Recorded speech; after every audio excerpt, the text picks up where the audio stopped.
Hidup ini adalah kesempatan. Hidup ini untuk melayani Tuhan.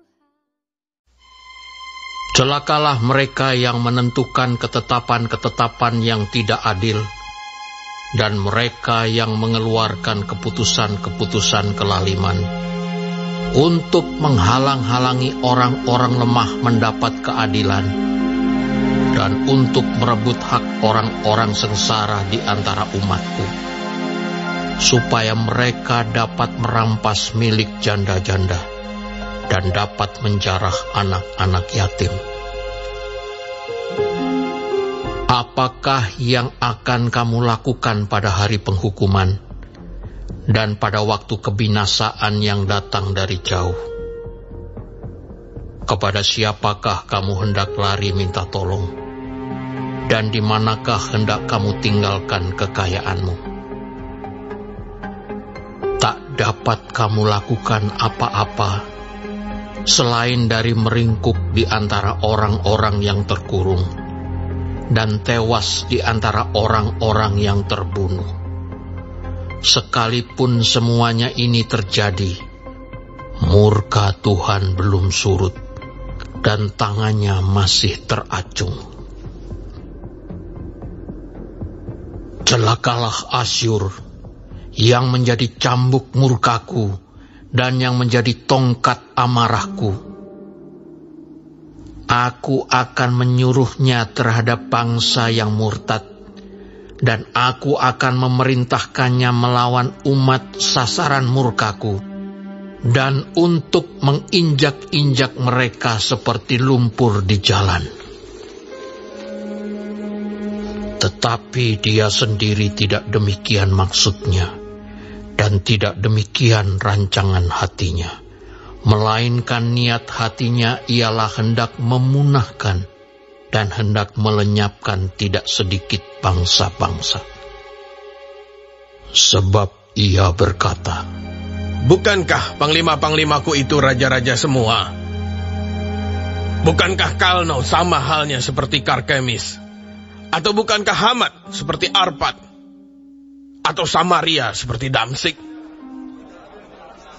Seperti tanganku telah menyergap kerajaan-kerajaan para berhala, padahal patung-patung mereka melebihi yang di Yerusalem dan yang di Samaria. Masakan tidak akan kulakukan kepada Yerusalem dan patung-patung berhalanya, seperti yang telah kulakukan kepada Samaria dan berhala-berhalanya? Tetapi apabila Tuhan telah menyelesaikan segala pekerjaannya di Gunung Sion dan di Yerusalem, maka ia akan menghukum perbuatan ketinggian hati Raja Asyur dan sikapnya yang angkuh sombong.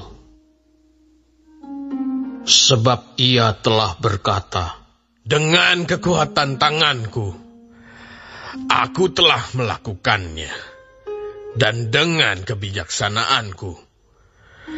Sebab aku berakal budi, aku telah meniadakan batas-batas antar bangsa, dan telah merampok persediaan-persediaan mereka. Dengan perkasa, aku telah menurunkan orang-orang yang duduk di atas tahta. Seperti kepada sarang burung, demikianlah tanganku telah menjangkau kepada kekayaan bangsa-bangsa. Dan seperti orang meraup telur-telur yang ditinggalkan induknya, demikianlah aku telah meraup seluruh bumi. Dan tidak seekor pun yang menggerakkan sayap, yang mengangakkan paruh, atau yang menciap-ciap. adakah kapak memegahkan diri terhadap orang yang memakainya? Atau gergaji membesarkan diri terhadap orang yang mempergunakannya? Seolah-olah gada menggerakkan orang yang mengangkatnya, dan seolah-olah tongkat mengangkat orangnya yang bukan kayu. Sebab itu Tuhan, Tuhan semesta alam akan membuat orang-orangnya yang tegap menjadi kurus kering, dan segala kekayaannya akan dibakar habis dengan api yang menyala-nyala.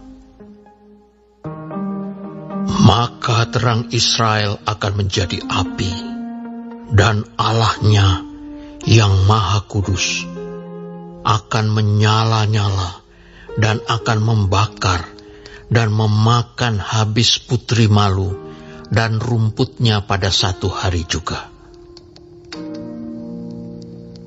Keindahan hutan Asyur dan kebun buah-buahannya akan dihabiskannya, dari batangnya sampai rantingnya, sehingga akan menjadi seperti seorang sakit yang merana sampai mati.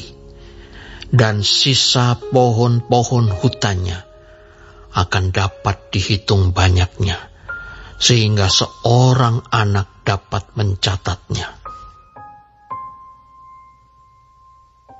Tetapi pada waktu itu, sisa orang Israel dan orang yang terluput di antara kaum keturunan Yakub tidak akan bersandar lagi kepada yang mengalahkannya, tetapi akan bersandar kepada Tuhan yang Maha Kudus, Allah Israel, dan tetap setia.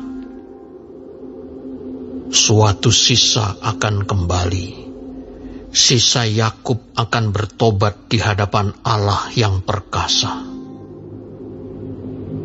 Sebab sekalipun bangsamu, hai Israel, seperti pasir di laut banyaknya, namun hanya sisanya akan kembali.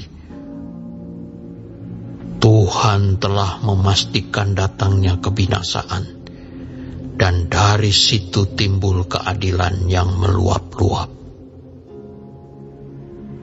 Sungguh, kebinasaan yang sudah pasti akan dilaksanakan di atas seluruh bumi oleh Tuhan, Tuhan semesta alam. Sebab itu, beginilah firman Tuhan, Tuhan semesta alam.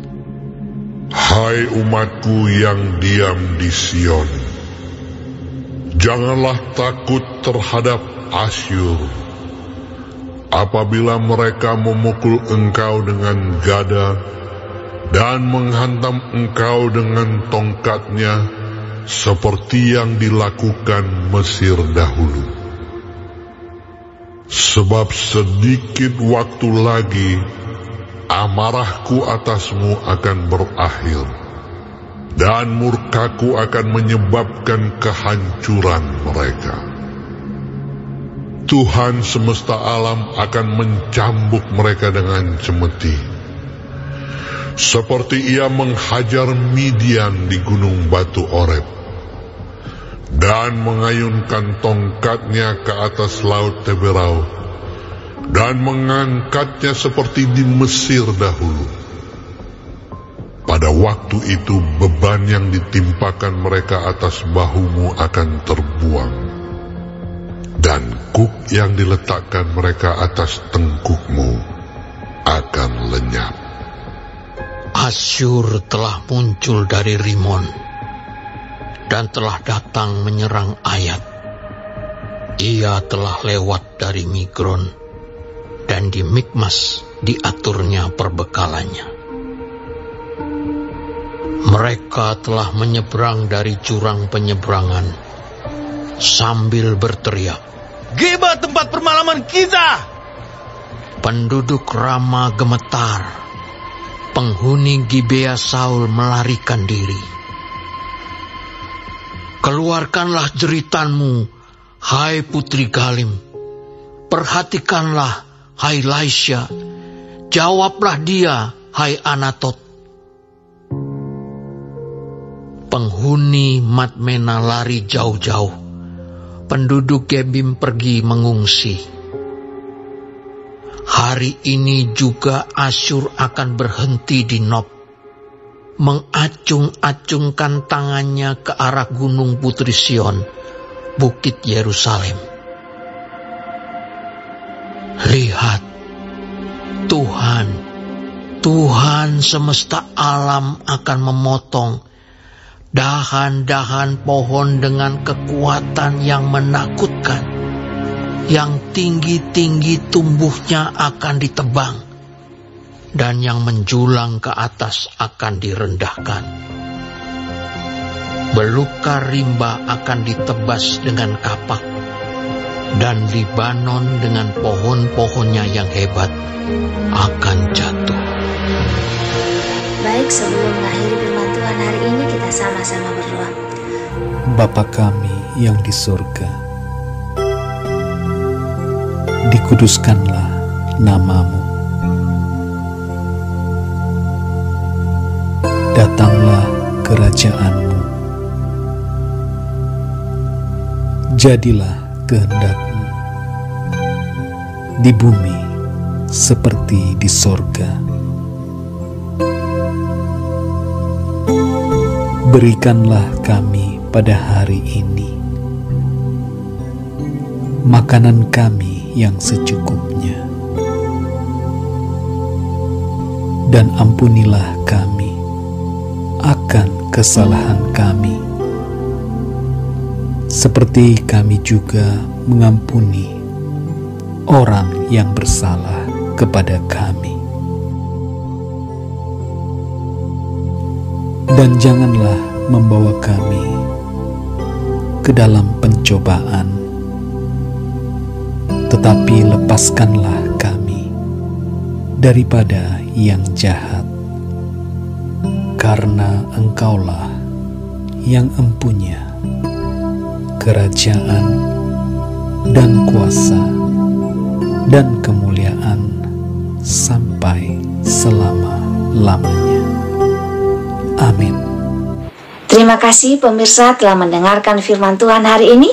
Sampai ketemu besok hari. Terima kasih, Tuhan